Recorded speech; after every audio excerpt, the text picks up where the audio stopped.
Venice, 1795.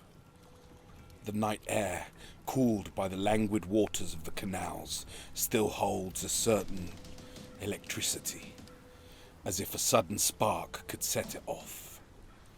The revelers in the patricians' mansions prepare to hit the streets to reach new highs of debauchery and to satiate their bloodlust. The doctors stalk the streets of the city in search of unwitting subjects for their experiments at the ospedale, and one cannot help but wonder how we got here. It was but 2 years previous that a stranger appeared in the Vatican, the Harbinger they called him. What would the Holy Father have done differently if he had known that at the very same moment that the Harbinger arrived in Rome, he also presented himself at Mecca, Jerusalem, Varanasi, Amritsar, and even Stonehenge? To all that would listen, he spoke of a great cataclysm and of terrifying beings who were intent on the domination of humanity.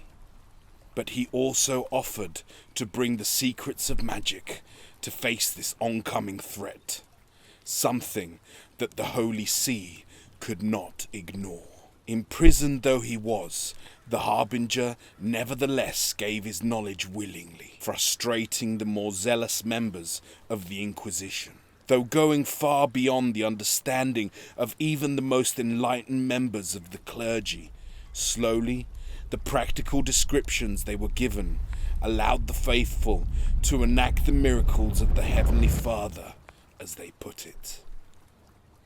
Not all agreed as to the course of action to be taken, though. One man, Cardinal Antonelli, would defy the Holy Father himself and take it upon himself to make a copy of the book and flee with its secrets on magic to share its knowledge with the masses.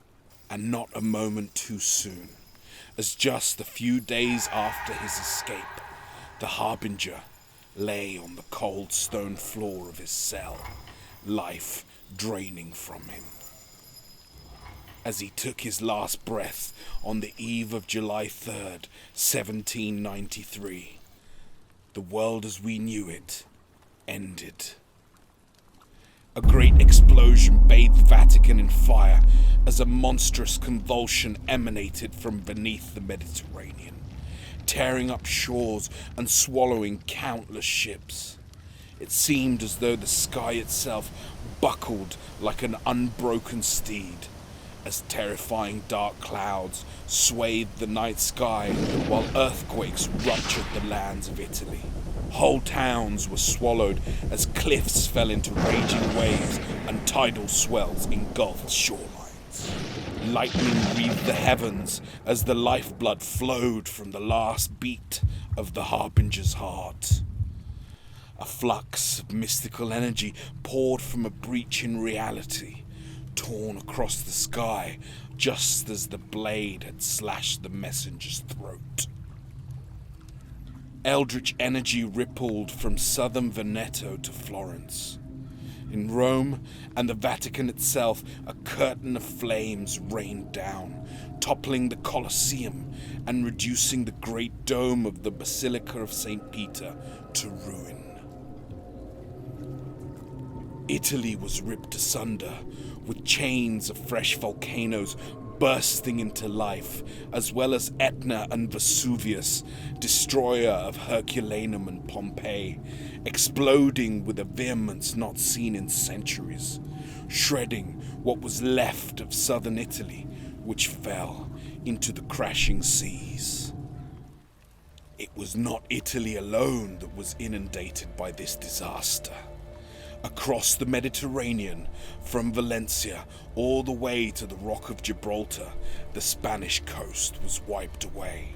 The Balearics were swallowed whole, and more than a month passed before they resurfaced, with Corsica, Sardinia, and Sicily all but vanished, denuded of all human life in minutes.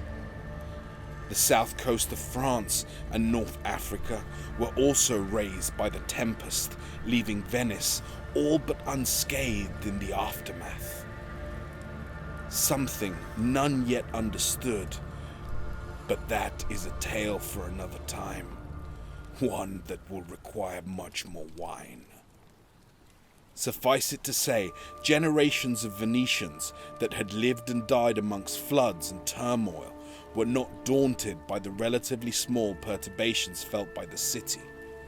With the remnants of its once great fleet rotting in dock, Venice had fallen so low it had possessed little to lose, but now it was poised to ascend once again to preeminence. This, however, was just the beginning. So much was yet to come and be understood that even to this day, many questions remain unanswered. But return sometime, fill my cup with wine, and I will tell you more. For now, watch your back as you travel through the city, and don't forget your mask.